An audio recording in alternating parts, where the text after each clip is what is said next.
It's that time of year again, when you can sense the change in weather, there's fewer insects on the sidewalks, and Halloween is just around the corner. I can't explain why, but I can't help but reminisce of my youth during this time. Wearing costumes and flooding the streets with the neighborhood children, filling our plastic McDonald's Halloween pails to the brim with candy. I also really enjoyed the entertainment around this time of year.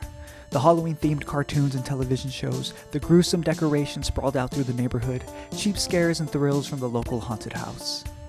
As I got older, the traditions changed. I stopped trick-or-treating to stay in and watch horror movies all night. My enjoyment for this genre of film eventually transitioned into a lifetime hobby of mine. That hobby being the topic of discussion for this video. I'm talking about horror video games. Before I dive into any specific video game, I want to talk about the elements that contribute to creating them. In my opinion, there's 3 important elements that make up a successful horror game.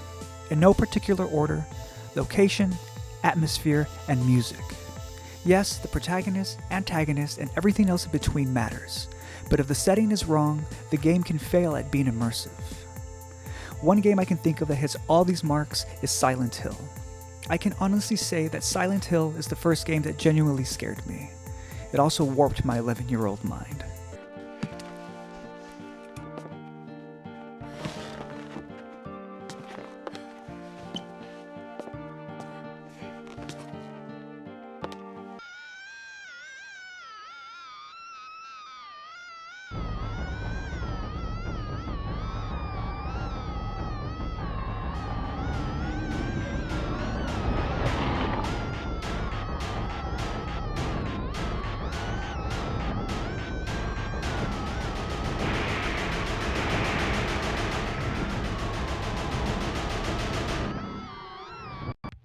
Which is why I hold it as the standard for a great horror time.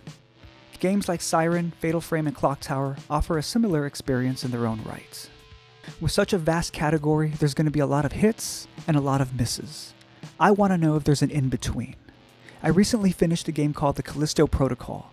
Though it wasn't a terrible game, it's definitely not a memorable one. The game is filled with grotesque mutants, a ton of gore, and over-the-top animations. The variety of mutants is small, but I don't take issue with that. It's how frequent they're encountered. It's so often that it begins to feel repetitive. And this repetitiveness destroys any momentum at being scared. It feels like the inclusion of puzzles could have helped space out some of these encounters, but the Callisto Protocol is void of puzzles. In fact, it's a very linear game. There isn't much to explore. Every area has a main path, as well as a second path that veers off, usually leading to a cache of ammo and supplies, then you're brought back to the beginning of the main path. It's impossible to get lost, and I'm not sure if that's a good or bad thing. There's 3 mini-boss fights throughout the game, each one against the same type of mutant, a large 2-headed freak.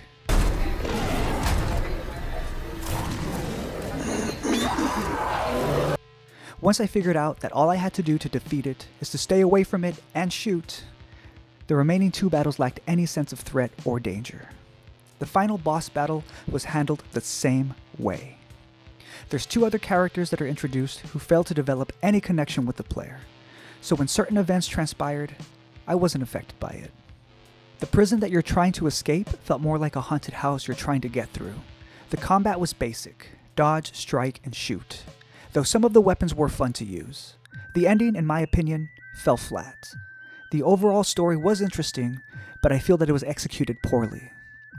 The game is more of a bloodbath than it is scary. Because it was announced that the creator of Dead Space would be directing this game, I was expecting something else. It shares a few similarities, but didn't quite deliver the same way. The Callisto Protocol isn't a terrible game, though it definitely isn't a memorable one. It's more of something in the middle. So, 5 out of 10. What the fuck was that?